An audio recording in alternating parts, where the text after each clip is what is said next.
Dude, no. What's this? Oh, dude, I feel great. Do you think this will work on my car? Let's see if this works. In the stock Mk6 Golf R. This is a familiar place for me. I've done about 40,000 miles in the last year and a half. I've taken on several road trips. I drive it back and forth to work, back and forth to school every day. Obviously taking it to Wookiees, taking it to Tail the Dragon 3 times now. That feels pretty good to me. But today is a good day. We're gonna tune this sucker. I'm super excited. I have driven the Stage 2 cars and they feel way faster. The cheap R drives way faster than this car. So I'm super excited to see where the Stage 1 comes in. But about the stock car right now, in traffic, I have plenty of power to pass people, and just your regular driving, it does a great job. I have no complaints there. But I will say, when I was at Wookiees, I could tell the car was a little underpowered. I was really having to wring its neck to keep up, and it heat soaks really bad. Whenever it gets any bit of heat in it, I can immediately tell. I have noticed a little bit of hesitation in terms of boost kicking in and power and torque. So I am excited to see if that stuff will go away. I'll put the figures here, so I'm going to be bumped up to these numbers, which is exciting because hopefully, like I said, I'll be able to keep up with everyone, and hopefully I can feel it. Stock tune kind of limits you in other ways. There's a soft rev limiter, so you can't really rev the car. It goes up to 4,000 RPMs, and it goes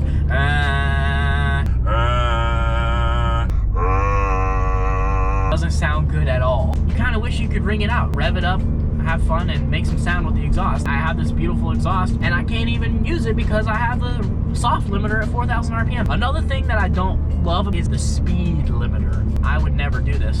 I tried to do 60 to 130 numbers. Car won't even let you go to 130. So, oh well. The tune will also get rid of that. Let's get this puppy back to the shop. Get this freaking Integrated Engineering Stage 1 Plus tune thrown into the Golf R and see if I can tell any differences. You ever had that feeling where you're just down, you need a little kick? Well, I got something for you. Integrated Engineering. You can do the same thing for your car.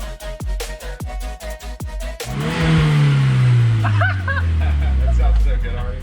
It sounds so much better. Because before it'd be like, Alright, let's get a 5.5 out of this thing. dude, yeah. 3-2. No, I'm just kidding.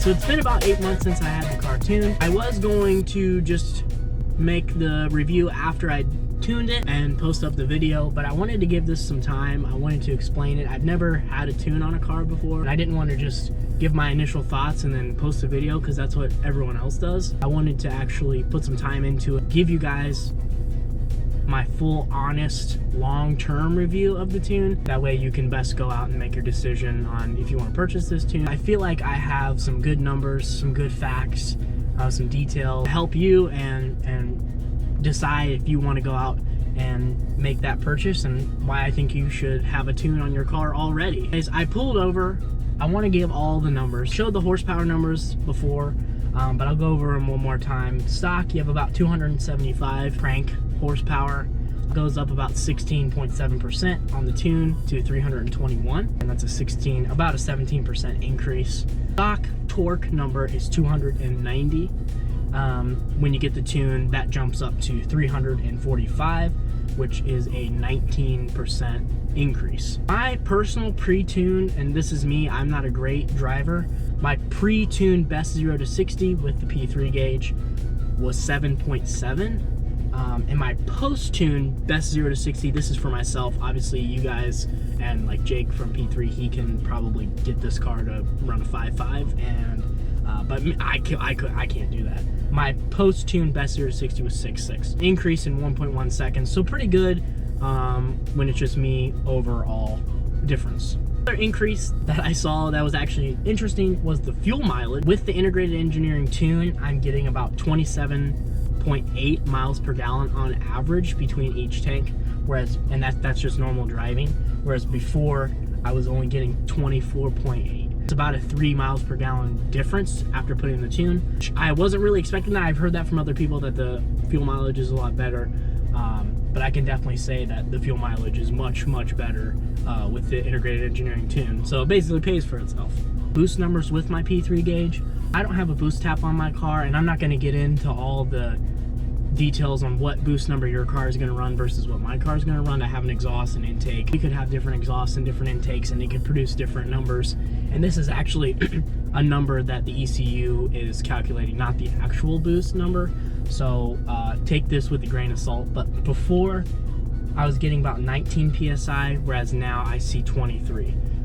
That's just on the P3 gauge. Like I said, take that with a grain of salt. Your numbers could be way different, especially if you have a boost tap and you see the actual boost numbers. All right, so that is all the numbers and all the nitty-gritty analytical stuff. Let's go out and see how this thing feels on the road.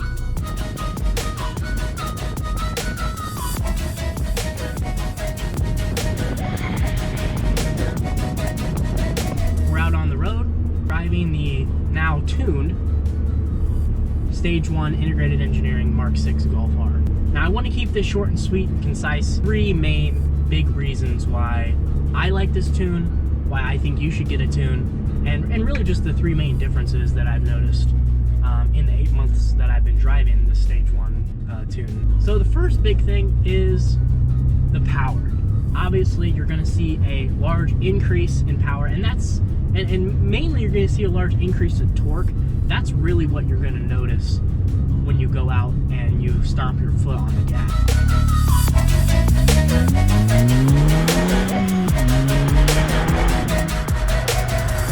Like I said before, it's about a 19% increase in torque.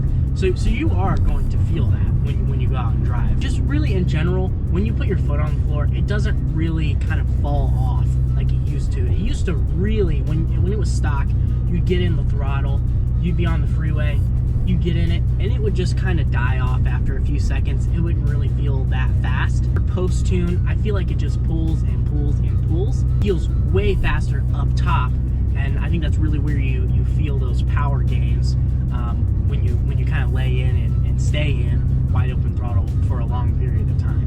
One thing I will say that I noticed with the tune, and this will come in with a later benefit being tuned, is when you get in, it feels stock for like a second, and then that power really ramps in. There's kind of I wouldn't say it's a delay, but you can tell it slowly ramps into the more power that the tune gives you. Actually a good thing, and I'll explain that with my next benefit to having the Stage 1 tune from Integrated Engineering, and it's that you don't need to put any mods on the car. You don't need, it's just recommended that you get an intake and that you have an exhaust, but other than that, you don't actually need any mods on your car.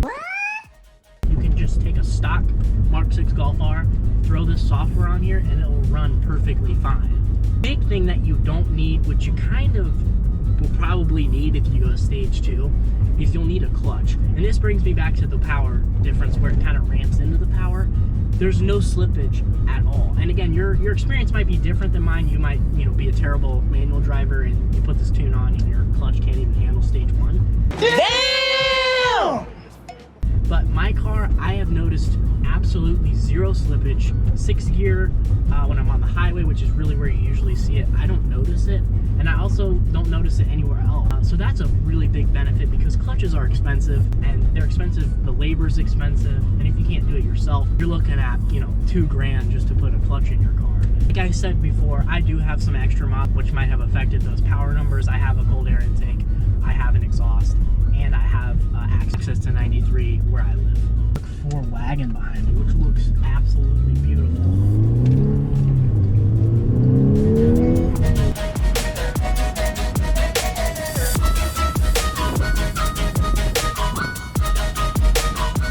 My last and really the most enjoyable thing for my bank account with this tune, no one would complain about, is the increase in fuel mileage. Didn't really expect to get an increase. You think when you add power you're going to get a decrease, and I actually talked to the guys at Integrated Engineering, Christian and Zane, about this, and it's not their intention to increase the fuel mileage. Obviously their job is to give you reliable, good power. I think higher fuel mileage, just how good the tune is from Integrated Engineering. I've asked a couple other owners of Mark 6s that have Integrated Engineering tunes, and they have seen the same thing where they get an increase in fuel mileage, which really just means the tune is going to pay it for itself. So if you have someone at home that, you know, doesn't really want you to mod your car and whatever, you can tell them, look, I got this tune because it really increases efficiency and it increases the fuel mileage, so I spend less on gas, which is entirely true.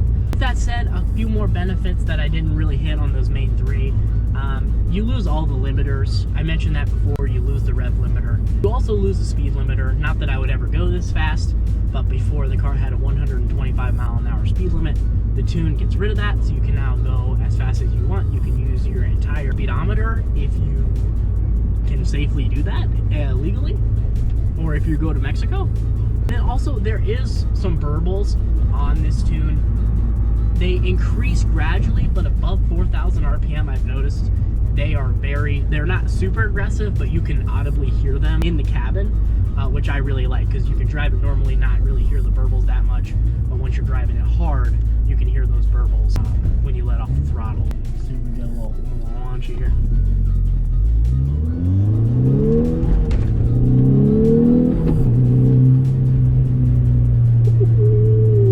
Boost. There you go, 23.4 pounds of boost on the gauge. Really what you should do is go out, get yourself a stage 1 tune, your Mark 6, because it feels like stock, but it's way faster. You get better gas mileage, you get some burbles in there, and you don't have to add any mods. You don't have to change the clutch, you don't have to do any of that stuff. Throw the stage 1 on there, more power, and it's really just like how the Golf R should have came from factory. So go out there. I'll put the link in the description for for Integrated Engineering, and I'll put the stage 1. It's super easy, really a no-brainer if you have the money, and should be one of the first things that you actually do when it comes to in your Mark 6 Golf R. Hey, well, we're back at the shop. Keep enjoying this Mark 6 R. It's really the best car I think you can get on the market for the money, and with the tune it just makes it that much better. So go out, get yourself a tune. Thanks for watching, and I'll catch you on the next one. Stay risky, guys.